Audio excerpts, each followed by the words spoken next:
Hello, I'm absolutely delighted that you're here to try this incredible approach to music. It's going to have you seeing and hearing and understanding in a different way, and it's really magical. So, whether you're already a musician or whether you're a complete beginner, it really doesn't matter. This is a beautiful way into the language of music. It doesn't need to be a specialist subject. You think back to times gone by when there were only a handful of people who could read and write and a handful of people who could do maths or understand numbers, and what a difference it's made that everyone can do that now. Music is exactly the same. You don't need to be gifted. This really is for everybody. It's a great way in. So in the next few minutes, I'm going to tell you a little bit about myself and the story behind all this, which is beautiful. And I'm going to tell you how we're going to do it and what we're going to do and why you might want to do this, because it's so good for you and amazing. So let me start off with who I am. I'm Charlotte Woodford. My brand is Life Bulb. That's all things to light your life bulb, like singing and meditation and laughter yoga. And I do an awful lot of music and community music making. So I started music as a young child, really under a bit of duress, but I grew to absolutely love it. And I went all the way through to become a degree level pianist, so really high level. And even at that level, I still found a lot about music very difficult, very technical, not very intuitive. It didn't just flow easily. And then when I finished university, I came across the Da Capo Foundation, which is a music school in North London. They have a wonderful approach based on the work of Kodály, which is spelt Kodaly, and Dalcroze. They use solfa. So we got here do, re, mi, fa, sol, la, ti, and do again. So just to be really clear at this point, this system, the solfa system, does go onto the musical stave. They're not two separate systems, they're one and the same, but this just gives us a language in which to talk about music in.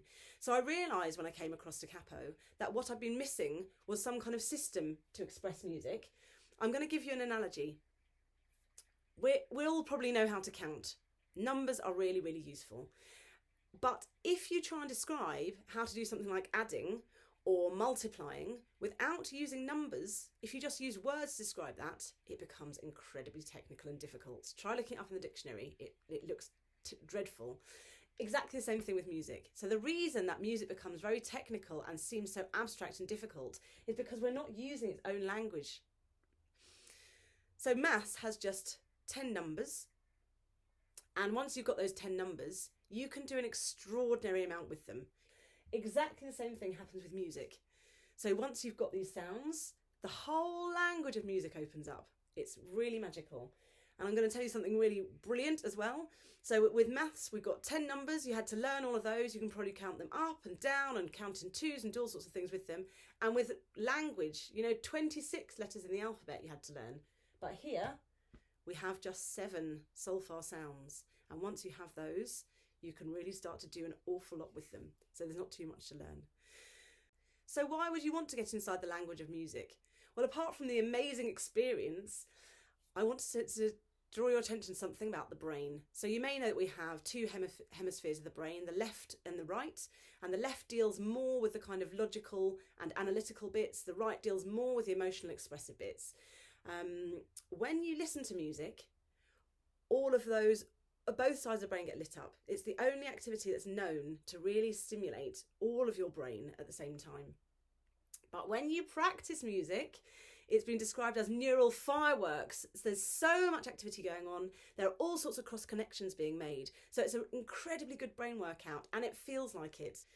So how are we going to do it? Well, each session is going to start with some tuning the voice. So we'll start with just really getting hold of this solfa scale and trying to understand it, and some simple pitching. So we're going to do some simple songs that have just 2 notes in them, some of them, a higher one and a lower one. So one of the questions that people ask me all the time is whether or not they're singing in tune. And people tell me they can't sing in tune. So now I need to tell you that everybody can sing in tune, and most people already are. It's actually quite hard to sing out of tune, but some people don't that easily. Just as with anything else, it takes practice. One of the reasons I think that people don't find it so easy to sing in tune is that they literally try and run before they can walk.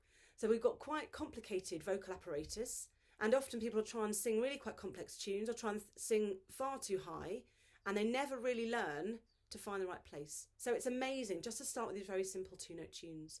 And I started like this when I'd finished my music degree, and even at that level I found that I was learning to pitch much better, my voice gained strength. It was just a brilliant thing to do. So we're going to start each session with working on this scale and some simple tunes to just get in tune and start that pitching. And then the session's going to move on to some little bit of drumming and some drumming back, so you're listening and responding. And then we're going to move on to some literacy, so we're probably going to be using some rhythm cards. This is how real musical rhythms are written, but we separate it out to make it a bit easier. And as I said before, we will then be moving on to stick notation and reduced stave, and then on to full stave, so you really will understand musical reading. It's a great way in. And then at the end of the session, we'll do something a little bit more expressive or exploratory, or maybe a little bit more complicated as well. So go into something, some slightly more complicated activities. So each session is going to work pretty much on that basis. And all of these sessions are for all ages. So the material might feel in some ways quite young, but just go with it. It's so worthwhile. And once you get hold of this really quite simple material, actually you can do an incredible amount with it beyond the level that I can cope with. So you'll see it builds, and it's going to build quite quickly as well. We've got just 12 sessions to work through in this initial set. So this 12 sessions have been funded by Theatre Havering in Newtown via Arts Council Wales and the National Lottery. I am so grateful for this opportunity. It's amazing. I'm so pleased to be doing this. And the final thing that I want to say to you is that you might have something for me. So maybe through these sessions you're going to get quite excited by the possibilities that you see. It's a fantastic way of learning music and really stimulating the brain and connecting something that is so intrinsically human. You know, we have a pulse. That heartbeat, that breathing never stops. It's always going. And we have rhythm. We are stopping and starting and emphasizing, and we pitch. You know, as you use your voice, you're going up, you're going down. If you can pitch with speak, you can sing, definitely. So you may see that it's really connecting us to something that is intrinsically human anyway, and what a wonderfully connecting and socially levelling thing that is. It's very exciting in many ways. It really lends itself to an app. So I would love to develop an app. So if you're an app developer, or if you have some funding or a way in, it would be great to hear from you. Please do give me a shout. And otherwise, I really look forward to seeing you in session 1. Can't wait. See you there.